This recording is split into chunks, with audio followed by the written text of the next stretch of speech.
Hello, I'm Ollie and this is Criminally, where I talk about crime, pulp, horror, that kind of thing. Today, my review of a truly great work of short horror, The Hellbound Heart by Clive Barker.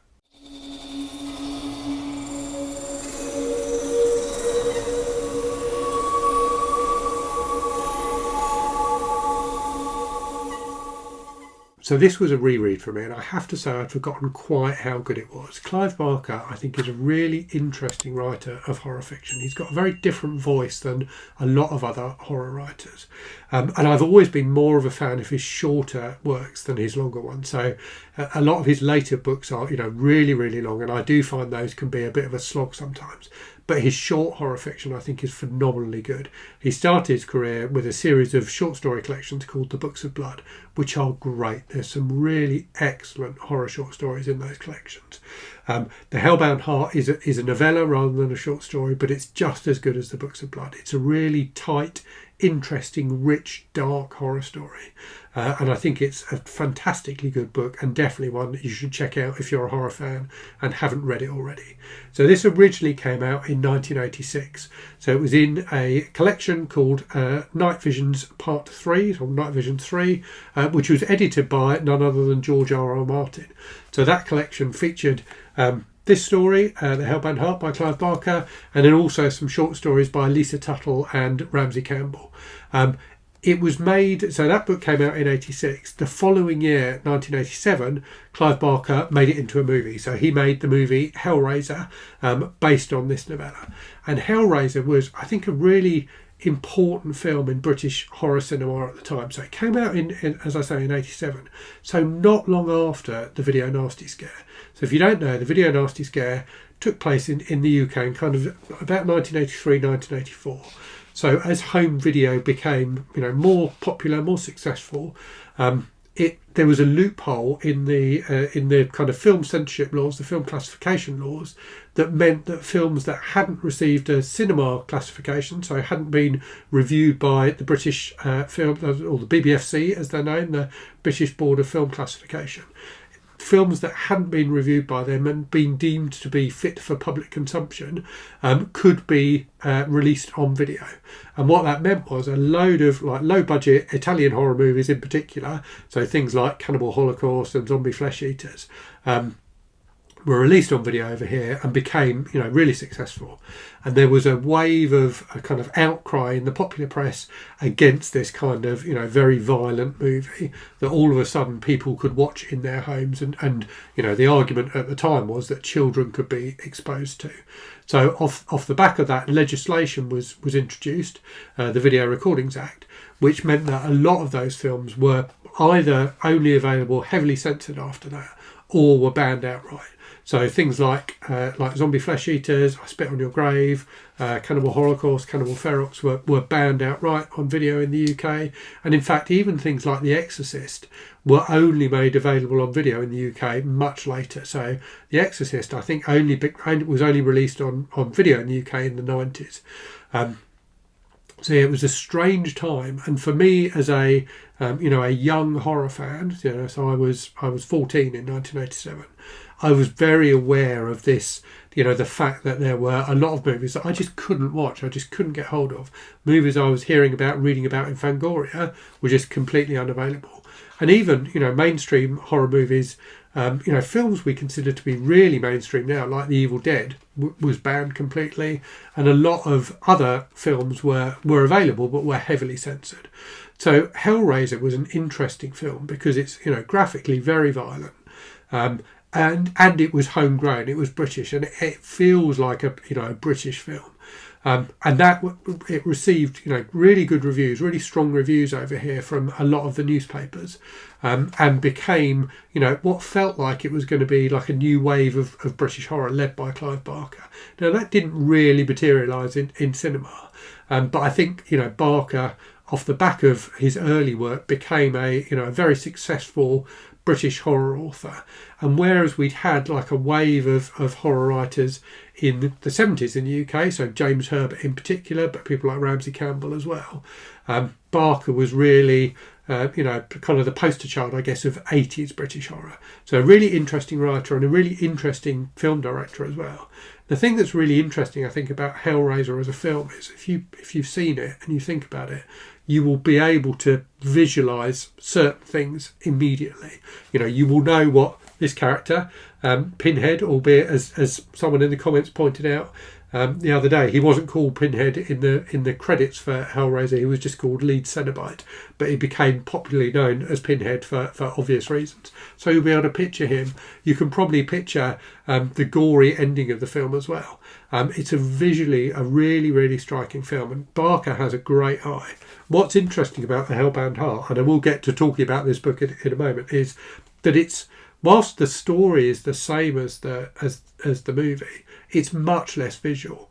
And I think that speaks to Barker's talent as a creator of horror, that he can write something like this, which is quite ambiguous in its visuals, and then make something that is so memorably visual as Hellraiser.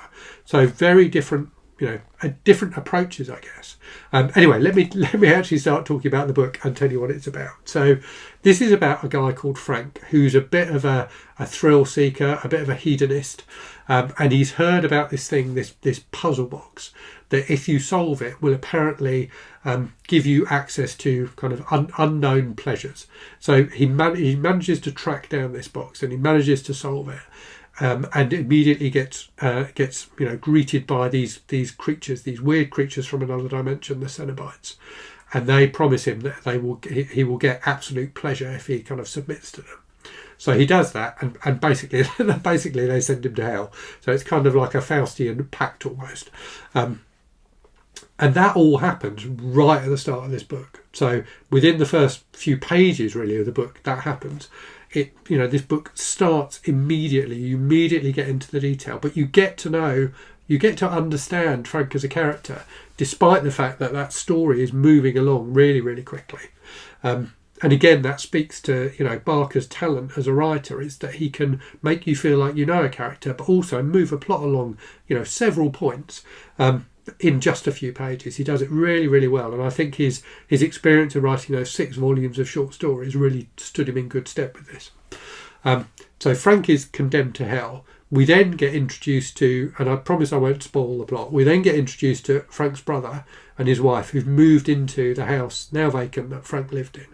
And it becomes apparent that Frank is still there, in a sense, and that really is what the book is about. It's about Frank trying to get back into the real world, and it's great. It's really, really great. So there's a great central, like those 3 central characters: Frank, Rory, his brother, and Julia, Rory's wife, are really central to the book, and the relationship between them is really, really fascinating.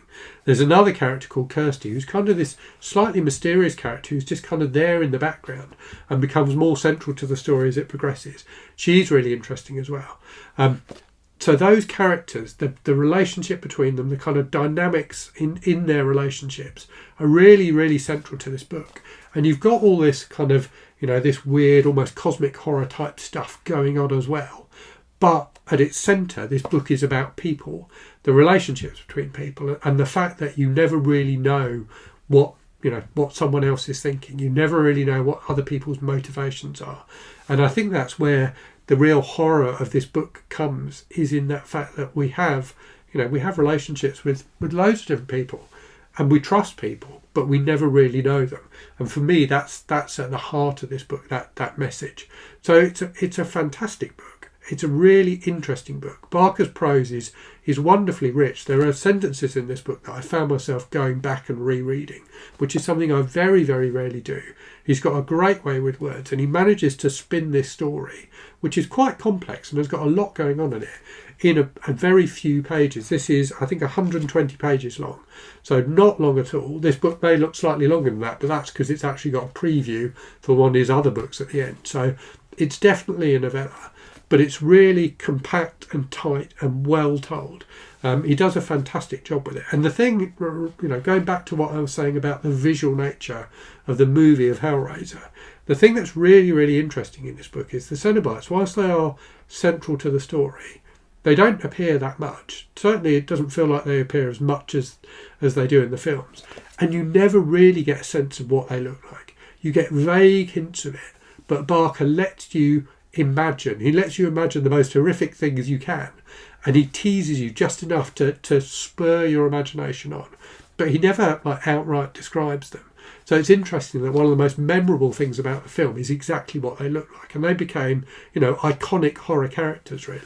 There was a whole series of films that spun off the success of that first film. And a lot of that was down to, what they looked like. In fact, I visited my parents last weekend and went to, was in the town they live in. And there were Halloween displays up in some of the shops. And one of them had Pinhead, like in the local chemist, I think it was. They had a Pinhead. So, what is it now? Nearly 40 years after that movie came out, it's still remembered. It's still, he's still an iconic character.